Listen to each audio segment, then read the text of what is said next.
Hi ಎಲ್ಲರಿಗೂ ನಮಸ್ಕಾರ friends. ಇವತ್ತಿನ ವಿಡಿಯೋದಲ್ಲಿ ಈವ್ನಿಂಗ್ ಸ್ನ್ಯಾಕ್ಸ್ ಬೋಂಡಾ ರೆಸಿಪಿ ತಿಳಿಸ್ತಾ ಇದ್ದೀನಿ.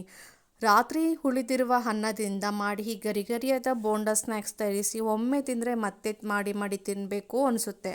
ಅಷ್ಟು ಟೇಸ್ಟಿಯಾಗಿ ಮತ್ತು ಈಸಿಯಾಗಿರುವ ಕ್ವಿಕ್ಕಾಗಿ ಮಾಡ್ಕೋಬೋದು. ಸೊ ಖಂಡಿತ ನೀವು ಯಾವಾಗ ಬೇಕು ಆವಾಗ ನಿಮ್ಮ ಮನೆಯಲ್ಲಿ ರಾತ್ರಿ ಮಾಡಿ ಅನ್ನ ಉಳ್ಕೊಂಡ್ರೆ ನಾವು ಅನ್ನ ಮಾಡಿದಾಗೆಲ್ಲ ಕಾಮನ್ ಆಗಿ ಸ್ವಲ್ಪನಾದರೂ ಉಳಿದೇ ಇರುತ್ತೆ. ಅಂಥ ಟೈಮಲ್ಲಿ ಈ ರೀತಿಯಾಗಿ ನಾವು ಬೋಂಡನ ತಯಾರಿಸಿ ಒಮ್ಮೆ ತಿಂದರೆ ತುಂಬಾ ಟೇಸ್ಟಿಯಾಗಿರುತ್ತೆ ಮತ್ತು ಅನ್ನನೂ ವೇಸ್ಟ್ ಆಗಲ್ಲ. ಸೊ ಖಂಡಿತ ನೀವು ಟ್ರೈ ಮಾಡ್ತೀರಾ ಅಂತ ಈ ವಿಡಿಯೋನ ಶೇರ್ ಮಾಡ್ಕೊಳ್ತಾ ಇದ್ದೀನಿ. ಬನ್ನಿ ಇವಾಗ ಯಾವ ರೀತಿ ಮಾಡೋದು ಅಂತ ನೋಡೋಣ. ನಾನಿಲ್ಲಿ 1 ಕಪ್ ಆಗೋಷ್ಟು ಅನ್ನ ತೊಗೊಂಡಿದ್ದೀನಿ. ಅದೇ ಅಳತೆಯಲ್ಲಿ ನಾನು ಅರ್ಧ ಕಪ್ ಆಗೋಷ್ಟು ಹುರುಗಡ್ಲೆನ ತೊಗೊಂಡಿದ್ದೀನಿ. ಒಂದು ಮಿಕ್ಸಿ ಜಾರಿಗೆ ಹಾಕ್ಕೊಳ್ಳೋಣ. ನೋಡಿ, ಇವಾಗ ನಾನಿಲ್ಲಿ ಒಂದು ಅರ್ಧ ಕಪ್ ಆಗೋಷ್ಟು ನಾನು ಹುರುಗಡ್ಲೆನ ತೊಗೊಂಡು ಇವಾಗ ಮಿಕ್ಸಿ ಜಾರಿಗೆ ಹಾಕ್ಕೊಂಡು ಇದನ್ನು ನುಣ್ಣಗೆ ನಾವು ರುಬ್ಕೊಂಡು ಬರೋಣ ಬನ್ನಿ. ನೋಡಿ, ಈ ರೀತಿಯಾಗಿ ನುಣ್ಣಗೆ ನಾವು ರುಬ್ಕೋಬೇಕು. ಇದನ್ನು ಒಂದು ಬೌಲ್ಗೆ ಹಾಕ್ಕೊಳ್ಳೋಣ. ನಾವು ರುಬ್ಬಬೇಕಾದ್ರೆ ಇದಕ್ಕೆ ಯಾವುದೇ ರೀತಿ ನೀರನ್ನು ನಾವು ಬಳಸೋ ಅಲ್ಲ, ಹಾಗೆ ಡ್ರೈ ಆಗಿನೇ ಇದನ್ನು ರುಬ್ಕೋಬೇಕಾಗತ್ತೆ. ನೋಡಿ, ಇವಾಗ ಒಂದು ಬೌಲಿಗೆ ಹಾಕ್ಕೊಳ್ತಾ ಇದ್ದೀನಿ. ಈಗ ಇದೇ ಜಾರಿಗೆ 1 ಕಪ್ಪು ಅನ್ನ ತಗೊಂಡಿದ್ದೀವಲ್ಲ ಅದನ್ನು ಹಾಕ್ಕೊಳ್ತಾ ಇದ್ದೀನಿ. ಸ್ವಲ್ಪ ನೀರನ್ನು ಹಾಕ್ಕೊಂಡು ಇದನ್ನು ಫುಲ್ಲು ಪೇಸ್ಟ್ ರೀತಿ ಮಾಡ್ಕೋಬೇಕು. ಸ್ವಲ್ಪನೇ ನೀರು ಹಾಕ್ಕೋಬೇಕು, ತುಂಬ ಜಾಸ್ತಿ ನೀರನ್ನು ಹಾಕ್ಕೋಬಾರ್ದು. ನೋಡಿಕೊಂಡು ನೀರು ಹಾಕ್ಕೊಂಡು ಫುಲ್ಲು ನುಣ್ಣಗೆ ರುಬ್ಕೊಂಡು ಬರೋದ. ನೋಡಿ, ಈ ರೀತಿಯಾಗಿ ನುಣ್ಣಗೆ ನಾನು ರುಬ್ಕೋಬೇಕಾಗುತ್ತೆ. ನೋಡಿದ್ರಲ್ಲ, ಇದನ್ನು ಒಂದು ಮಿಕ್ಸಿಂಗ್ ಬೌಲಿಗೆ ಅದೇ ಮಿಕ್ಸಿಂಗ್ ಬೌಲಿಗೆ ಹಾಕ್ಕೊಂಡು ಎಲ್ಲನೂ ಹಾಕ್ಕೊಳ್ತಾ ಇದ್ದೀನಿ.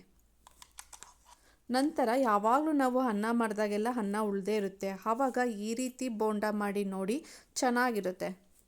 ನಾನಿಲ್ಲೊಂದು ಅರ್ಧ ಕಪ್ ಆಗೋಷ್ಟು ಅಕ್ಕಿ ಹಿಟ್ಟನ್ನು ಹಾಕ್ಕೊಳ್ತಾ ಇದ್ದೀನಿ. ನಾವು 1 ಕಪ್ಪು ಅನ್ನ ತೊಗೊಂಡಿದ್ವಲ್ಲ ಅದರಲ್ಲಿ ಒಂದು ಅರ್ಧ ಕಪ್ಪು ಅಕ್ಕಿ ಹಿಟ್ಟು ಹಾಕ್ಕೊಂಡ್ರೆ ಸಾಕು. ಸೊ ಖಾರಕ್ಕೆ ನಾನಿಲ್ಲಿ 1 ಸ್ಪೂನ್ ಆಗೋಷ್ಟು ಚಿಲ್ಲಿ ಪೌಡರ್ನ ಹಾಕ್ಕೊಳ್ತಾ ಇದ್ದೀನಿ, ಒಣಮೆಣ್ಸಿನ್ಕಾಯಿ ಪೌಡರು. ನಿಮಗೆ ಬೇಕಾದರೆ ನೋಡ್ಕೊಂಡು ಹಾಕ್ಕೊಳ್ಳಿ ಖಾರಕ್ಕೆ.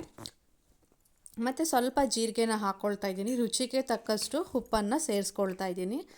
ಕಲರಿಗೆ ಸ್ವಲ್ಪ ಅರಿಶಿನ ಹಾಕ್ಕೊಳ್ತಾ ಇದ್ದೀನಿ. ಒಂದು 1/4 ಸ್ಪೂನ್ ಆಗೋಷ್ಟು ಅರಿಶಿನ ಹಾಕ್ಕೊಳ್ತಾ ಇದ್ದೀನಿ. 1 ಚಮಚ ಆಗೋಷ್ಟು ಎಣ್ಣೆ ಹಾಕ್ಕೊಂಡು ಇದನ್ನು ಚೆನ್ನಾಗಿ ಮಿಕ್ಸ್ ಮಾಡ್ಕೋಬೇಕಾಗತ್ತೆ. ಯಾಕಂದರೆ ಅದರಲ್ಲೆಲ್ಲ ಖಾರ ಎಲ್ಲ ಹಾಕ್ಕೊಂಡಿರ್ತೀವಲ್ಲ, ಅಕ್ಕಿ ಹಿಟ್ಟು, ಹುರ್ಗಡ್ಲೆ, ಅನ್ನ ಎಲ್ಲ ಚೆನ್ನಾಗಿ ಮಿಕ್ಸ್ ಆಗಬೇಕು. ನೀರು ಹಾಕೋಕ್ಕೂ ಮುಂಚೆನೇ ಒಂದ್ಸಲಿ ಈ ರೀತಿ ಚೆನ್ನಾಗಿ ಎಲ್ಲನ ಮಿಕ್ಸ್ ಮಾಡ್ಕೋಬೇಕಾಗತ್ತೆ.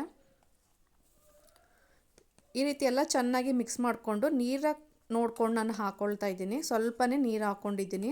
ಮತ್ತು ಇಲ್ಲ ಒಂದು ಅರ್ಧ ಕಪ್ ಆಗೋಷ್ಟು ಕೊತ್ತಂಬರಿ ಸೊಪ್ಪನ್ನು ಚಿಕ್ಕದಾಗಿ ಕಟ್ ಮಾಡಿ ಹಾಕ್ಕೊಳ್ತಾ ಇದ್ದೀನಿ. ಖಾರಕ್ಕೆ ಒಂದೇ ಒಂದು ಹಸಿಮೆಣ್ಸಿಕಾಯಿನ ತೊಗೊಂಡು ಈ ಥರ ಚಿಕ್ಕದಾಗಿ ಕಟ್ ಮಾಡಿ ಹಾಕ್ಕೊಳ್ತಾ ಇದ್ದೀನಿ. ಒಂದು ಸ್ವಲ್ಪ ಕರಿಬೇವಿನ ಸೊಪ್ಪನ್ನು ಅದನ್ನು ಚಿಕ್ಕದಾಗಿ ಕಟ್ ಮಾಡಿ ಹಾಕ್ಕೊಳ್ತಾ ಇದ್ದೀನಿ.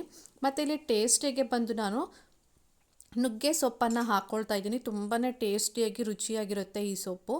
ಮತ್ತು ಒಂದು ಈರುಳ್ಳಿನ ಆದಷ್ಟು ಚಿಕ್ಕದಾಗಿ ಕಟ್ ಮಾಡಿ ಹಾಕ್ಕೊಳ್ತಾ ಇದ್ದೀನಿ. ಎಷ್ಟು ಚಿಕ್ಕದಾಗಿ ಕಟ್ ಮಾಡ್ಕೊಳ್ಳೋಕ್ಕಾಗುತ್ತೋ ಅಷ್ಟು ಚಿಕ್ಕದಾಗಿ ಕಟ್ ಮಾಡ್ಕೊಳ್ಳಿ. ತುಂಬಾ ಟೇಸ್ಟು ಈರುಳ್ಳಿ ಚೆನ್ನಾಗಿರುತ್ತೆ. ಮತ್ತು ಇವಾಗಲೇ ನಾನು ಬೋಂಡ ಹಾಕಿ ಮಾಡ್ಕೊಳ್ಳೋದ್ರಿಂದ ಸ್ವಲ್ಪ ಸೋಡಾನ ಹಾಕ್ಕೊಳ್ತಾ ಇದ್ದೀನಿ. ನೀವು ಬೇಕಾದ್ರೆ 1 ಅವರು ಇಲ್ಲಾಂದರೆ ½ ಅನ್ ಅವರ್ ಬಿಟ್ಟು ಮಾಡ್ಕೊಳ್ತೀವಿ ಅಂದರೆ ಸೋಡಾನ ಸ್ಕಿಪ್ ಮಾಡ್ಕೋಬೋದು. ಇವಾಗ ಎಲ್ಲವನ್ನು ಒಂದ್ಸಲಿ ಚೆನ್ನಾಗಿ ಮಿಕ್ಸ್ ಮಾಡ್ಕೊಳ್ಬೇಕು. ಸ್ವಲ್ಪ ತುಂಬ ತೆಳು ಇರಬಾರ್ದು, ಮೀಡಿಯಮ್ ಆಗಿ ಗಟ್ಟಿಯಾಗಿ ಮಾಡ್ಕೋಬೇಕಾಗತ್ತೆ. ನೋಡಿ, ಈ ರೀತಿಯಲ್ಲಿ ಬಂದರೆ ಸಾಕು. ಇವಾಗ ಸ್ಟವ್ ಆನ್ ಮಾಡಿ ಒಂದು ಬಾಣಲಿ ಬಿಸಿ ಮಾಡೋಕ್ಕೆ ಇಟ್ಟಿದ್ದೀನಿ. ಎಣ್ಣೆ ಹಾಕ್ಕೊಂಡು ಎಣ್ಣೆ ಬಿಸಿ ಆದಮೇಲೆ ನಾನು ಈ ರೀತಿ ಉಂಡೆ ಮಾಡಿ ಹಾಕ್ಕೊಳ್ತಾ ಇದ್ದೀನಿ. ನೋಡಿ, ಈ ಸೈಜಲ್ಲಿ ಮಾಡ್ಕೊಂಡ್ರೇ ಸಾಕು, ತುಂಬಾ ಟೇಸ್ಟು ಚೆನ್ನಾಗಿರುತ್ತೆ. ಸೊ ಇವಾಗ ನಾವು ಇದನ್ನು ಹಾಕಾದ್ಮೇಲೆ ಒಂದು 5 ನಿಮಿಷ ಆದಮೇಲೆ ಲೋ ಮೀಡಿಯಮಲ್ಲಿ ಇಟ್ಕೊಂಡು ಬೇಯಿಸ್ಕೋಬೇಕಾಗತ್ತೆ. ನೋಡಿ, ಈ ಥರ ಗುಳ್ಳೆ ಎಲ್ಲ ಕಡಿಮೆ ಹಾಕಬೇಕು ಎಣ್ಣೆಯಲ್ಲಿ. ಆವಾಗಲೇ ಇದು ಮೇಲೆ ಎಲ್ಲ ಚೆನ್ನಾಗಿ ಬೆಂದಿರುತ್ತೆ ಮತ್ತು ಒಳಗಡೆನೂ ಕ್ರಿಸ್ಪಿಯಾಗಿ ಇರುತ್ತೆ.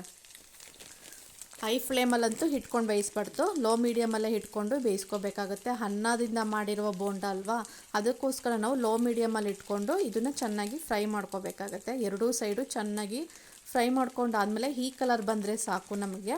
ಇವಾಗ ಒಂದು ಪ್ಲೇಟಿಗೆ ಇದನ್ನು ಸರ್ವ್ ಮಾಡ್ಕೊಳ್ತಾ ಇದ್ದೀನಿ. ನೋಡಿದ್ರಲ್ಲ ಎಷ್ಟು ಚೆನ್ನಾಗಿ ಬೋಂಡ ಬಂದಿದೆ ಅಂತ. ಒಳಗಡೆ ಎಲ್ಲ ಕ್ರಂಚಿ ಆಗಿರುತ್ತೆ ಮತ್ತು ಮೇಲೆ ನೋಡ್ತಾ ಇದ್ರೆ ತಿನ್ನಬೇಕು ಅನಿಸುತ್ತೆ, ಅಷ್ಟು ಟೇಸ್ಟಿಯಾಗಿರುತ್ತೆ ಮತ್ತು ಅಷ್ಟು ಕ್ವಿಕ್ಕಾಗಿ ಮಾಡ್ಕೋಬೋದು. ಇದಂತೂ ಒಂದು ಈವ್ನಿಂಗ್ ಸ್ನ್ಯಾಕ್ಸ್ ಈ ರೀತಿ ಬೋಂಡ ಮಾಡಿಕೊಟ್ರೆ ತುಂಬಾ ಇಷ್ಟಪಟ್ಟು ಖಾಲಿ ಮಾಡ್ತಾನೆ ಮತ್ತು ತುಂಬಾ ಚೆನ್ನಾಗಿರುತ್ತೆ. ಅನ್ನ ಕೂಡ ವೇಸ್ಟ್ ಆಗಲ್ಲ. ಖಂಡಿತ ಇವತ್ತು ಮಾಡಿರುವ ರೆಸಿಪಿ ನಿಮಗೆಲ್ಲ ಇಷ್ಟ ಆದರೆ ನೀವು ಕೂಡ ಇವತ್ತೇ ಮನೇಲಿ ಟ್ರೈ ಮಾಡಿ ನೋಡಿ ಮತ್ತು ಹೇಗಿದೆ ಅಂತ ಕಮೆಂಟ್ ಮೂಲಕ ತಿಳಿಸಿ. Thank you for watching my videos.